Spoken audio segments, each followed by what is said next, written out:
redirected. We are living in an artificially induced state of consciousness that resembles sleep. They are dismantling the sleeping middle class. More and more people are becoming poor. Their intention to rule rests with the annihilation of consciousness.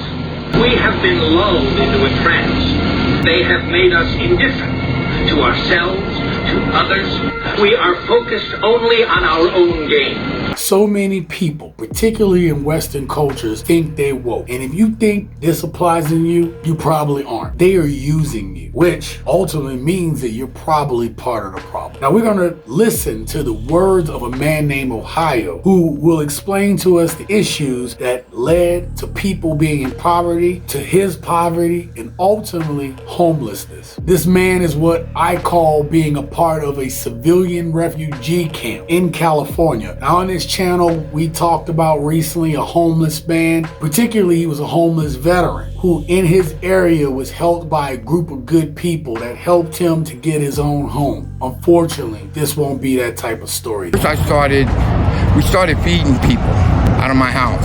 And then me and my wife ended up separated and I ended up in the streets. That was about 15 years ago.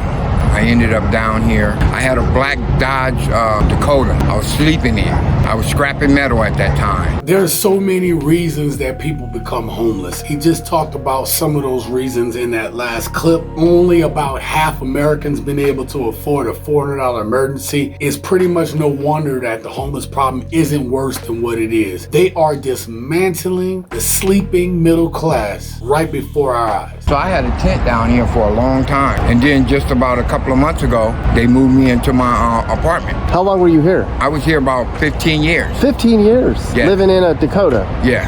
And you finally... A tent and a Dakota. And you finally got out of here after 15 years. Yeah. How did you get out of here? Focus. I could live on the street, I could survive on the street, but I don't belong on the street. None of us belong on the street. A lot of these people on the street are productive members of society. Doctors, lawyers, dentists, secretaries, construction workers, electricians, plumbers, mechanics. All these people here have a trade, and they've been pushed out by these dot-commers, by how Oakland has took rent control and put it on stable.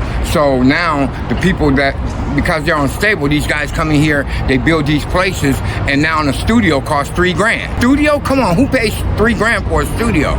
Now what I want you to get from this clip, what I want you to notice is how he talked about the types of people that were on the street. He said there was electricians, there was mechanics, there was plumbers, there was doctors, there was lawyers. There are doctors and lawyers on those streets that couldn't afford to get their own apartment. I'm not even talking about a house. I'm talking about couldn't afford to get an apartment. Think about that. How is someone on minimum wage supposed to survive in that area?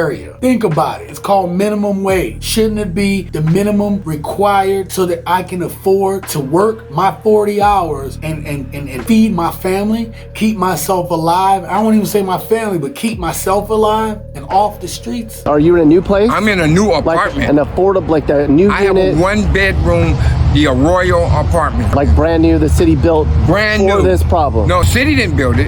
A company came from out of state and built 4 complexes. So that the homeless people have a place to transition to. Now we just don't have enough cheap places for all these people though. I'm gonna say this one more time. Where there's a problem, there's a solution. There's a solution to every problem. Just like when you go fishing. If that line breaks, there's a solution to that line breaking. You attach it to another line, and once you attach it to another line, you throw it out there and catch the fish. It's the same with the whole homelessness. You attach it to another line and fish and catch them and send them somewhere else. It's a solution to this problem. We just don't use that solution. There's a big solution. Oakland gets too much money for the homelessness for it not to be for these people. All these vacant buildings, open up a shelter, open up mini shelters. Like right here. Yeah, you got all this stuff out here. You got all these buildings, you got all these lands, you got all this abandoned stuff. Oakland has too much money for it not to be a solution. You can help people, you can get them medical, you can get them back to the workforce, you can do all that through these programs that they got. It's no way that these people should be homeless.